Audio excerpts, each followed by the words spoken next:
Salut à tous, je vous fais cette petite vidéo pour vous parler de la condamnation du député France Insoumise Adrien Quatennens, qui a été condamné à 4 mois de prison avec sursis pour violence conjugale sur sa femme Céline Quatennens. Avant tout, je vous invite à mettre les commentaires, mettre les notifications et vous abonner afin de me permettre de vivre de ma chaîne. Et c'est parti, on va parler de cette affaire Adrien Quatennens qui connaît un nouveau rebondissement. Donc l'affaire Adrien Quatennens. Adrien Quatennens vient d'être condamné à 4 mois de prison avec sursis pour des violences sur sa femme Céline Quatennens. Il s'agit, pour les faits incriminés pour cette affaire-là, d'une gifle et de SMS dont on pensait, dont on soupçonnait que c'était du harcèlement. Finalement, le qualificatif de harcèlement n'a pas été retenu. Donc, on a retenu la gifle, violence conjugale, et c'est sur cette gifle qu'on a condamné à 4 mois, Adrien Quatennens à 4 mois de prison avec sursis. Il faut savoir, donc c'est la fin judiciaire de cette affaire Adrien Quatennens qui était sortie il y a déjà peut-être 3 semaines par le biais d'une main courante déposée par Céline Quatennens, la femme d'Adrien Quatennens, devant la police. Il est fort probable que ce soit la police qui ait sorti le dossier de la main courante dans la presse, et c'est comme ça que l'affaire est sortie, puisqu'il faut savoir que la France Insoumise, donc le parti d'Adrien Quatennens, la France Insoumise est un parti qui s'en prend aux policiers, en tout cas qui est réputé pour faire ça, notamment sur les questions des violences policières et sur les questions des délits de faciès. Et d'ailleurs, Jean-Luc Mélenchon lui-même, donc le patron de la France Insoumise, Jean-Luc Mélenchon s'en est pris à des policiers sur des plateaux télé, notamment sur les émissions de Cyril Hanouna sur Face à Baba. Donc c'est des choses qui font débat et dans lesquelles la France Insoumise ne cache pas ses positions. Ce ne sont pas des positions cachées, ce sont des positions qui sont publiques, des positions d'ailleurs qui sont féministes, LGBT et antiracistes, et on y reviendra sur ces positions, puisque ce sont les positions de la France Insoumise en fait qui posent problème dans ces affaires-là. Alors, cette affaire, elle pose un gros problème pour la France Insoumise. Elle était sortie dans la presse. Il y a eu un problème de communication autour de cette affaire depuis le début. Adrien Quatennens, quand l'affaire est sortie il y a 2 semaines, il s'est mis en retrait de la vie politique, en retrait du parti, en retrait de l'Assemblée nationale, puisqu'il était député, France Insoumise. Et il y avait un plan de communication de la part du parti et de la part d'Adrien Quatennens pour essayer de remettre dans l'esprit des gens qu'Adrien Quatennens comptait revenir en politique à la fin de l'affaire, quand l'affaire se serait tassée d'un point de vue médiatique. Une fois qu'on parlerait moins de cette affaire, donc Adrien Quatennens, dans la première partie de son plan de communication, a avoué une gifle donc, et des SMS qui ont fait l'objet de la condamnation. C'est ce qu'a avoué Adrien Quatennens qui a fait l'objet de la condamnation aujourd'hui, enfin hier. Et manque de bol, le plan de communication a été cassé par Céline Quatennens parce qu'elle a démenti les propos d'Adrien Quatennens en disant ce n'est pas qu'une gifle, c'est dans ce contexte de divorce houleux et de mariage houleux, plusieurs années de violences physiques répétées et de violences psychologiques répétées et de pression psychologique. J'ai essayé de divorcer plusieurs fois et il y a eu pression psychologique pour me faire abandonner l'idée du divorce. Bon, voilà, et ça a cassé le plan de communication de la France Insoumise qui comptait, il y avait eu plusieurs cadres de la France Insoumise comme ça qui communiquaient sur les réseaux. Il peut être question que Adrien Quatennens revienne, nous sommes favorables à ce qu'Adrien Quatennens revienne.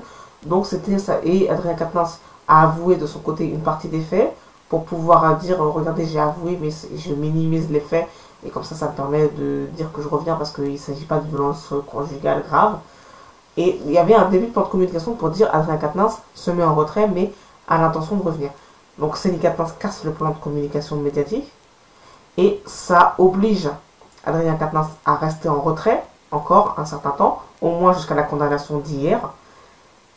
Et maintenant que la condamnation a eu lieu et que Céline Quatennens a donné des faits qui sont supérieurs à ce que Adrien Quatennens a avoué, et maintenant que la condamnation a eu lieu, elle n'a pas vraiment un bon effet parce qu'en fait elle est plus sévère que ce qu'on aurait attendu, puisque Adrien Quatennens, en faisant la procédure du plaidé coupable, s'attendait à avoir une amende, et avec du préjudice moral à payer à sa femme peut-être, mais en faisant un aveu, il s'attendait à avoir une amende. Là, il est condamné quand même à une peine de prison avec sursis. Donc c'est une petite peine quand même, 4 mois, et c'est une peine avec sursis. Mais ce n'est pas une amende. Une amende, quand vous êtes condamné à une amende, c'est un peu, on diminue quand même, on minimise au maximum votre peine. Là, la juge a quand même mis 4 mois de prison, même si le caractère de harcèlement n'a pas été retenu, on a retenu la gifle, mais il n'empêche que les déclarations de Céline Katnins sur le contexte de violence physique depuis plusieurs années, à mon avis, a retenu l'attention du juge, parce qu'il s'est dit, il n'y a pas visiblement que la gifle, je condamne la gifle, je ne condamne que la gifle, parce que ce sont les seuls faits qui étaient devant le juge sur cette condamnation d'hier, mais je condamne aussi le contexte de violence répétée.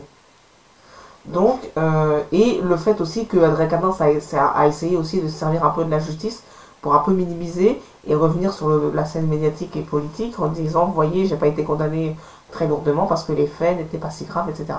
Donc, je pense que le juge n'a pas apprécié de la manœuvre politique de la part d'Adrien Quatennens. Et donc, Adrien Quatennens a été condamné à 4 mois de prison avec sursis, ce qui a donc un effet plus dévastateur que ce que Adrien Quatennens, à mon avis, aurait cru.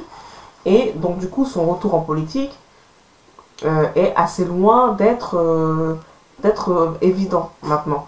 Le plan de communication qu'il a essayé de faire au début, finalement, s'avère tomber à l'eau et peut-être qu'il va devoir mettre une parenthèse de plusieurs années à sa carrière politique, peut-être même mettre fin à sa carrière politique.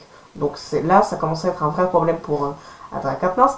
Par ailleurs, c'est un problème aussi pour la France Insoumise, puisque la France Insoumise, c'est le parti qui met en avant les combats antiracistes, LGBT et féministes. Donc, il y a un positionnement qui est là maintenant reproché à la France Insoumise. Donc, outre les positionnements de la France Insoumise sur la police, qui ont, à mon avis, sont à l'origine du dévoilement de l'affaire par la propre police. Maintenant, il y a aussi le positionnement sur les questions du féminisme qui pose problème à la France Insoumise, puisque c'est la France Insoumise qui se met en paragon de vertu sur les questions du féminisme et des viols et des violences faites aux femmes. C'est eux qui crachent sur leurs adversaires dès qu'il y a des affaires de violences faites aux femmes ou de viols ou d'agressions sexuelles, qui vilipendent leurs adversaires, Damien Abad, Nicolas Hulot, PPDA, etc.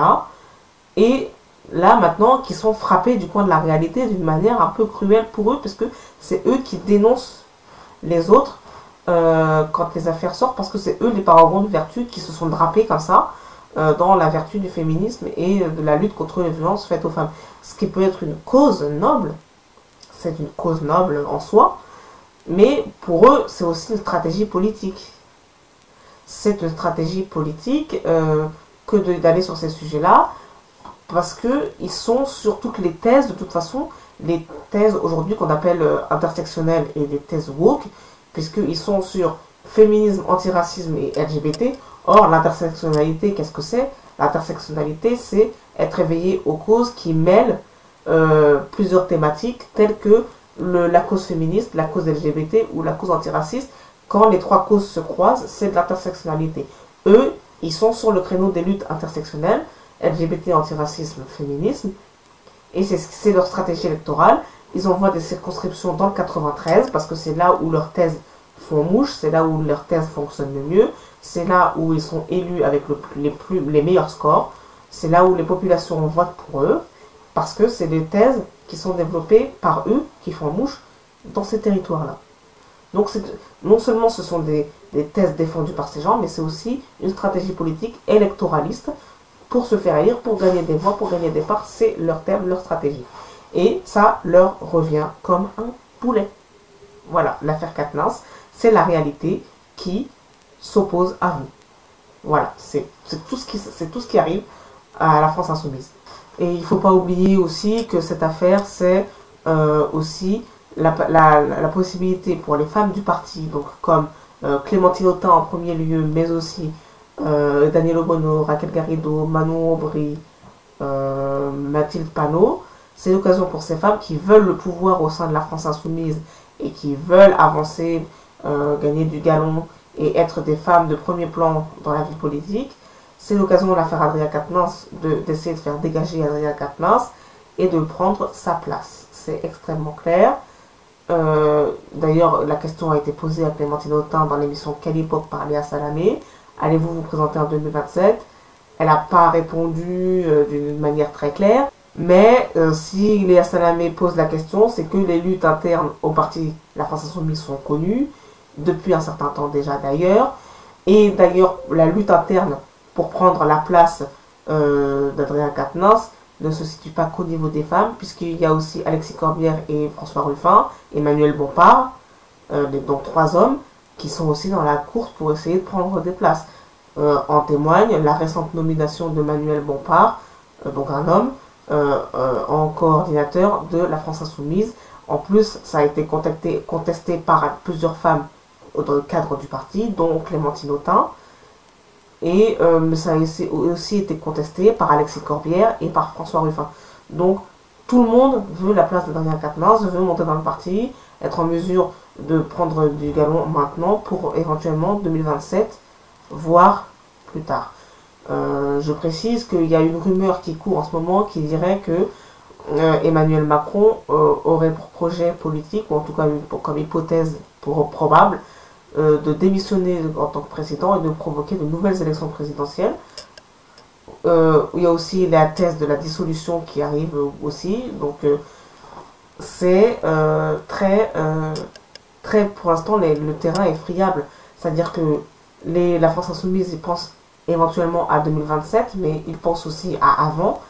C'est-à-dire que si les élections ont lieu plus tôt que ce qu'on pense, c'est-à-dire avant 2027, il vaudrait mieux pour le cadre de la France Insoumise qu'à ce moment-là, il soit prêt, c'est-à-dire qu'il soit à la tête de la France Insoumise si les élections arrivent. Si les élections présidentielles arrivent et qui sont à la tête du parti à ce moment-là, c'est eux qui peuvent peut-être se présenter et devoir gérer la dissolution du Parlement et les nouvelles élections législatives en ayant le pouvoir de distribuer les circonscriptions aux futurs députés pour ensuite avoir le pouvoir pour les élections suivantes. Donc voilà, cette affaire est extrêmement compliquée pour Adrien Quatennens. La question de sa démission de la vie politique se pose. De toute façon, il était très haut dans le parti, donc il était très probable que s'il y avait eu une prochaine élection présidentielle, soit c'était lui, soit il était en premier plan pour faire campagne. Et donc ça aurait fait une fillon. C'est-à-dire qu'on aurait eu une affaire judiciaire comme ça qui aurait traîné, qui aurait empêché la campagne, etc. Nanana. Donc, dans tous les cas, c'est un problème. Donc, et je pense qu'il faut pas je pense qu'Adrien Quatennens, s'il veut revenir en politique, il faut qu'il s'en aille maintenant, qu'il laisse passer la prochaine élection présidentielle et qu'il revienne en politique après la prochaine élection présidentielle. Adrien Quatennens est jeune. Adrien Quatennens a 30 et quelques années. Il peut prendre 5 ans et revenir dans 5 ans. Peut-être que ça n'est pas possible. Peut-être que son affaire est trop grave et que ce n'est plus possible pour lui de revenir. Donc c'est une possibilité. La question se pose de son retrait définitif de la vie politique. La question se pose. Et c'est vraiment dommage parce que ça crée un discrédit général sur la France Insoumise qui est déjà un parti contesté dans les médias, par beaucoup de gens aussi. C'est un parti dont les thèses font polémique, ce sont des thèses clivantes, les thèses woke. Il y a beaucoup de gens qui considèrent que les thèses woke, c'est ce qui détruit la société française. Donc on est vraiment dans une période compliquée pour la France Insoumise. Voilà, c'est la fin de cette vidéo et je vous dis à bientôt dans un prochain édito. Salut!